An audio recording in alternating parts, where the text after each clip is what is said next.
Friends, അപ്പോൾ ഇവിടുത്തെ D ബിയുടെ ഒക്കെ ഏകദേശമൊക്കെ കുത്തിപ്പൊളികളൊക്കെ ഏകദേശം കംപ്ലീറ്റ് ആയിട്ട് കഴിഞ്ഞു. ഇപ്പോൾ പൈപ്പ് അടിക്കലാണ്. ഇപ്പോൾ ഡി ബി ഒന്ന് വെട്ടിപ്പിടിച്ച് ലെവലാക്കാണ്. മെഷീൻ വെക്കാത്തതെന്ന് വെച്ചാൽ അധികം വെച്ച് കഴിഞ്ഞാൽ അപ്പുറത്തെ സൈഡിൽ പൊളിയാൻ വെച്ചിട്ടാണ് മെഷീൻ വെക്കാത്തത് കേട്ടോ. അപ്പോൾ ഇവിടുത്തെ പൈപ്പ് ലെവലും കാര്യങ്ങളൊക്കെ ക്ലിയർ ആക്കിയിട്ടുണ്ട്.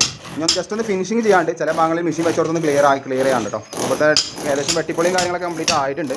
ഇനി പൈപ്പ് അടിക്കാനുള്ള സ്റ്റേജാണ്. അപ്പോൾ പൈപ്പും കാര്യങ്ങളൊക്കെ എഴുതാൻ വേണ്ടി വന്നു കേട്ടോ. അപ്പോൾ എല്ലാ റൂമിലും കംപ്ലീറ്റ് ആയിട്ടുണ്ട് വെട്ടിപ്പൊളി. ഇനിയിപ്പോൾ എർത്തിൻ്റെ 2 പൈപ്പ് നമ്മൾ ഇതിൽ അടിപൊളി വെട്ടിയിട്ടുണ്ട് കേട്ടോ. കാരണം ഇതിൻ്റെ 2 പൈപ്പ് ഉണ്ടോ. ഈ നേരെ താപാത്തിക്ക് വെട്ടിയിട്ട് നേരെ അങ്ങോട്ട് തുറച്ച് കഴിഞ്ഞാൽ ഈ റൂമിലേക്ക് എത്തും. ഈ റൂമിലേക്ക് എത്തിക്കഴിഞ്ഞാൽ നേരെ കട്ട് ചെയ്ത് കഴിഞ്ഞാൽ ഈ കാണുന്ന പുറത്തേക്ക് കറക്റ്റായിട്ട് അവിടെ കിട്ടും. അപ്പോൾ നമുക്ക് 5 മീറ്റർ ഗ്യാപ്പ് ഇട്ടിട്ട് കൊടുക്കാൻ പറ്റും. അപ്പോൾ എർത്തിന് വേണ്ടി നമ്മൾ ഉപയോഗിക്കുന്നത് ഇതേപോലത്തെ ബാക്കി വന്ന കോൺക്രീറ്റ് സ്പെഷ്യൽ പൈപ്പ് ഉണ്ടായിരുന്നു. അപ്പോൾ ഈ ബാലൻസ് വന്നത് അപ്പോൾ അത് ഇടാന്ന് ഉദ്ദേശിച്ചിട്ടാണ് കേട്ടോ. അപ്പോൾ അത് അങ്ങനെ ഇട്ടിട്ട് നേരെ പുറത്തേക്ക് കൊടുക്കും. അല്ലെങ്കിൽ നമ്മൾ മീറ്ററിൻ്റെ പൈപ്പ് വെട്ടുന്നത് ഇപ്പോൾ ഇതിന് സെക്ഷൻ പൈപ്പ് വെട്ടുന്നത് ഇതിൻ്റെ മേലെ കൂടിയാണ്. പൈപ്പ് ഇടുമ്പോൾ ഒരുപാട് കോപ്പർ വേസ്റ്റായി പോകും. അപ്പോൾ അതാണ് നമ്മൾ അതിനെ ഒഴിവാക്കിയിട്ട് മീറ്ററിൻ്റെ ആൾക്ക് പോകുന്ന സെക്ഷൻ പൈപ്പ് ഇതിൽ കൂടിയാണ് കവർ ചെയ്ത് പോകുന്നത്. 1 ഇഞ്ച് 25 പൈപ്പാണ് നേരെ പുറത്തേക്ക് പോകുന്നത് കേട്ടോ. അപ്പോൾ അത് വെട്ടിക്കഴിഞ്ഞിട്ട് ജസ്റ്റ് നമുക്ക് കാണിച്ചു തരാം.